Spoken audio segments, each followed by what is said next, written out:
ይቅርታ አባቴ አንዴ ይደውላል። እንዴት ነሽ ማዚ? እንዴት ነህ አሌክስ? ስደውል እኮ አታነሳም። ስራ ላይ ሆኜ እኮ ነው። አሁንም ሲደጋገም ነው ያነሳሁት። እንዴት ነሽ እናቴ ልጅ? ደህና ነኝ አሌክስ። ደግሞ ሰርፕራይዝ አለኝ። ኧረ እባክሽ ምን? ነገ ኢትዮጵያ እመጣለሁ። እኔ አላምንሽም። እና ዛሬ ነው የምትነግሪኝ? ያው ከዚህ በፊት እመጣለሁ ብዬ አጓጉቻችሁ ሳይሳካልኝ ቀርቷል ነበር። በድጋሚ እንዳይፈጠር እኮ እርግጠኛ ልሁን ብዬ ነው። አንቺ ብቻ ነኝ የኔ ምርጥ እህት። በቃ ነገ ከማዘር ጋር ከች እንላለን።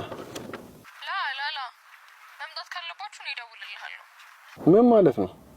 ኦፍ አንተ ደግሞ በቃቸው፣ በኋላ እናወራለን። ግባ።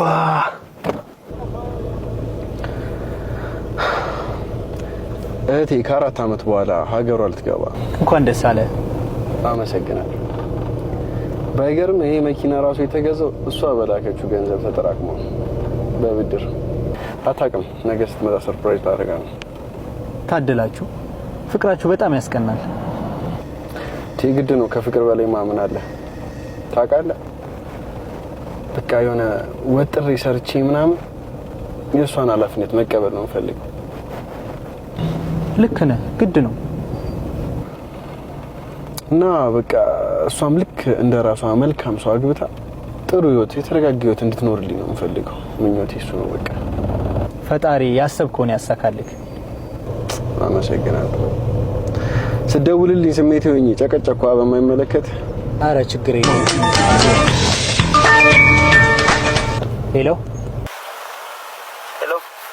ግርማ ነህ? አዎ ነኝ።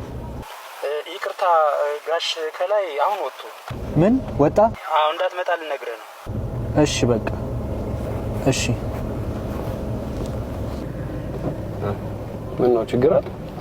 አይ ምንም ችግር የለም። በቃ አቁመው፣ እዚህ ጋር ደርሻለሁ።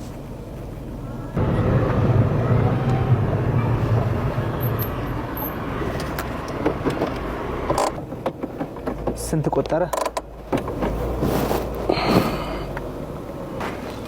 850።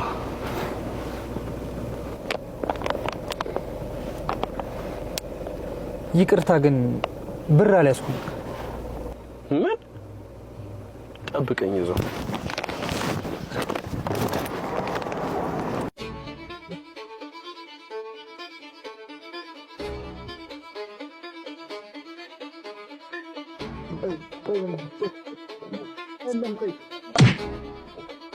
አረ ወንድሜ በእናትህ ምግብ ከበላሁ 1 ቀን አልፎኛል።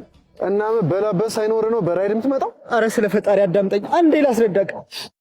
አሁን በጣም ችግር ላይ ነኝ። ታሪኩ ረጅም ነው። አንድ ሀብታም ዘመድ አለኝ እና ብዙ ጊዜ ሀገር ውስጥ አይሆንም። ስራውን በጣም የተጨናነቀ ነው። መምጣቱን የሚነግረኝ ጎረቤቱ እንደመጣ ደወለልኝ። እሺ ቀጥል፣ እየሰሙ። እሱ በር ጋር ስደርስ ተቀብዬ ልከፍል ነበር፣ ግን ደውሎ ወጣልኝ። እና ብር ከሌለ እንደምንም ለምነ በባሳ መጣ። የዘመዴን ነገር እየነገርኩ ስራውታ ልደርስበት ፈልጌ ነበር፣ ግን ይኸው በራይድ መጥቼ ማመለጥ። መጀመሪያ ብትነግረኝ አሪፍ ነበር። እሺ ላትለኝ ትችላለህ ብዬ ነዋ።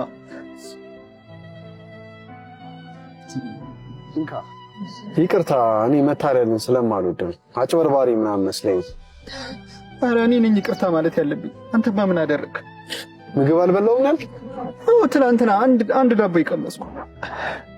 አይዞ በቃ